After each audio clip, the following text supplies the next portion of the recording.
Alors bonjour Isabelle, est-ce que tu peux te présenter en quelques mots et nous dire qui tu es? Je suis Isabelle Letao-Martinez, j'ai 53 ans, je suis présidente du club de Nanterre. Dans le civil, je suis cadre de la fonction publique territoriale et je suis actuellement aussi juge-arbitre, membre de mon club Omnisport et membre du comité directeur du PIGN 92. Comment le tennis de table est-il entré dans ta vie?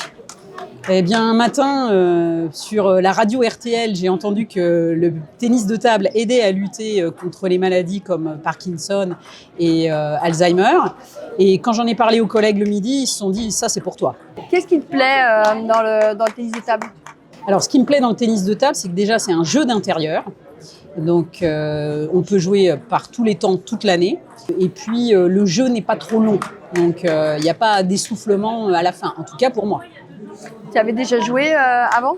Oui, mes parents nous avaient acheté une table de ping-pong à moi et mon frère quand on était enfants.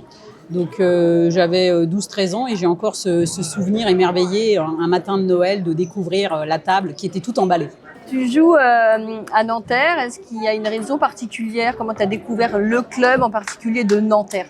Alors après la petite interview à la radio, j'ai cherché. Tout simplement, club Nanterre, tennis de table. Et le samedi suivant, il y avait une journée porte ouverte. Et donc, je me suis rendue dans mon club. Et j'avais entendu aussi, enfin plus exactement, j'avais lu sur le club internet qu'il y avait un petit tarif promotionnel pour les féminines. Et donc, je me suis présentée et je suis jamais repartie. Et tu es jamais repartie à un tel point que maintenant, tu es présidente du club de Nanterre. Ouais. Comment ça s'est fait? Alors, sûrement parce que je venais régulièrement. Et puis que j'avais suggéré quelques petites idées d'amélioration. Le président m'a proposé d'intégrer le bureau dans un premier temps. Et puis rapidement, ils m'ont proposé d'être secrétaire.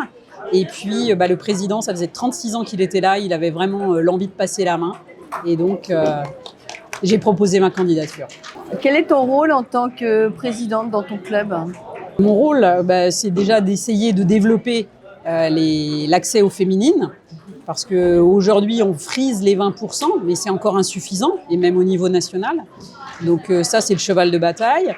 Et puis, c'est surtout de favoriser l'accès au sport pour tout le monde. Voilà, donc on vient comme on est, mais on vient pour jouer, on vient pour s'amuser. Tu es aussi membre du comité départemental de tennis de table et membre de plusieurs commissions. Qu'est-ce qui t'a incité justement à te porter candidate et à faire partie de ce comité? Sans doute l'envie aussi un petit peu de bouger les choses. Chaque génération essaye de marquer sa petite empreinte et peut-être à force d'échanger avec les féminines d'autres clubs, on s'est dit qu'il y avait peut-être des choses à proposer.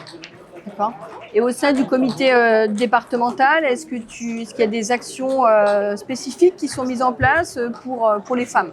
Oui, on a, au-delà des regroupements qui sont gratuits, qui sont offerts à toutes les féminines à raison de 3 fois par an et dans différents clubs du département, on a aussi lancé là un nouvel événement qui s'appelle le PIGN Café Copine et qui permet à des adhérentes d'amener une invitée, de venir accompagner d'une invitée, une copine, une sœur, une belle-sœur, une collègue, une voisine, et de pouvoir lui faire découvrir notre sport, notre passion.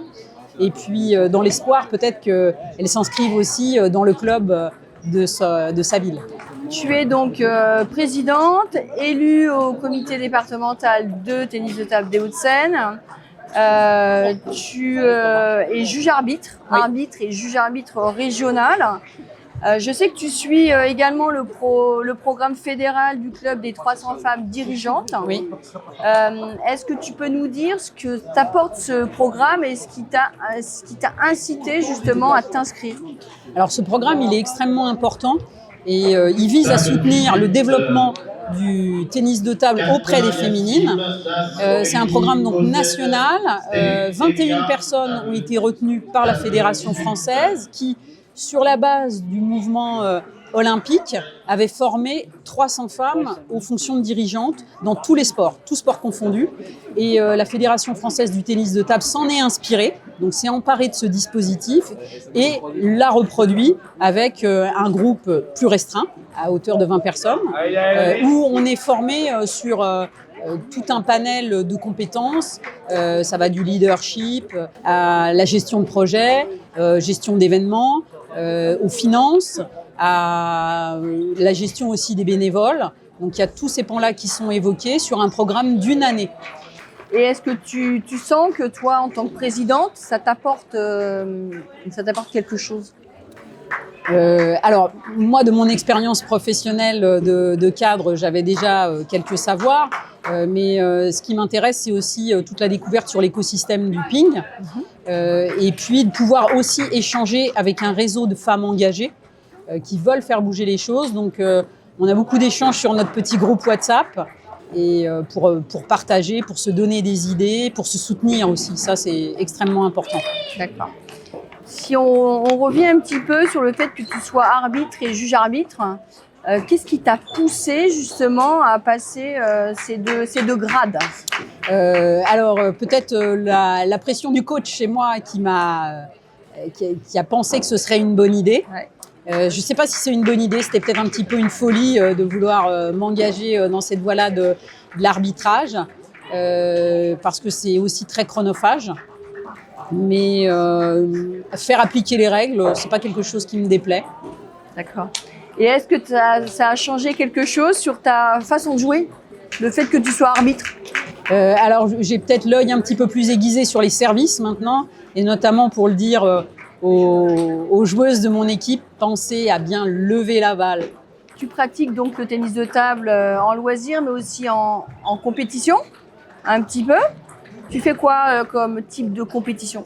Alors, je participe au championnat par équipe, mais très honnêtement plutôt pour boucher les trous de l'équipe quand il manque une fille. Et puis, je participe à quelques compétitions individuelles. Ça peut être le tournoi interdépartemental Yvelines Hauts-de-Seine. Alors maintenant, on va parler un petit peu de toi, apprendre à savoir qui tu es.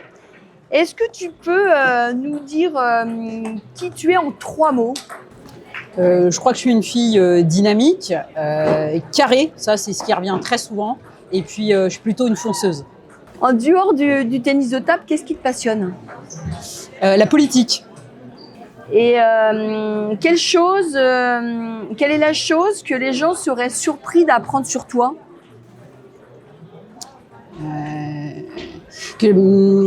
Surpris, je ne sais pas, mais j'aime beaucoup aider. J'aime aussi pouvoir transmettre le peu de savoir que j'ai dans un esprit de pédagogie, de transmission aussi des savoirs. Et au cours de toute ta carrière, on va dire pongiste, de dirigeante, est-ce que tu as rencontré des freins? Oui, il y a un petit peu de résistance quand même, de certains joueurs. La résistance au changement, mais je pense que c'est pas inhérent au ping, on trouve ça dans toutes les organisations. Et depuis ton arrivée à Nanterre, est-ce qu'il y a quelque chose dont tu es vraiment très fière? Ce dont je suis le plus fier, c'est d'avoir sans doute participé pour développer les créneaux. Donc on a des créneaux tous les jours, et notamment les créneaux de jeu libre. Qu'on les ait développés en termes de durée, ou qu'on les ait développés en nombre, en fréquence dans la semaine. Quel conseil tu donnerais à une femme qui hésite à prendre des responsabilités? Alors, il ne faut surtout pas chercher à réfléchir trop longtemps, il faut y aller. Et puis après, c'est petit à petit qu'on se forme, qu'on apprend. On apprend beaucoup des autres. Si on a envie de partager, si on a envie d'échanger, d'écouter aussi tous ceux qui nous entourent. Mais il ne faut surtout pas réfléchir trop longtemps, sinon on ne le fait pas. Et dans tes rêves les plus fous, quel projet tu souhaiterais lancer pour le tennis de table féminin dans les Hauts-de-Seine? Que toutes les filles jouent avec un picot long. D'accord. Ok. Merci Isabelle.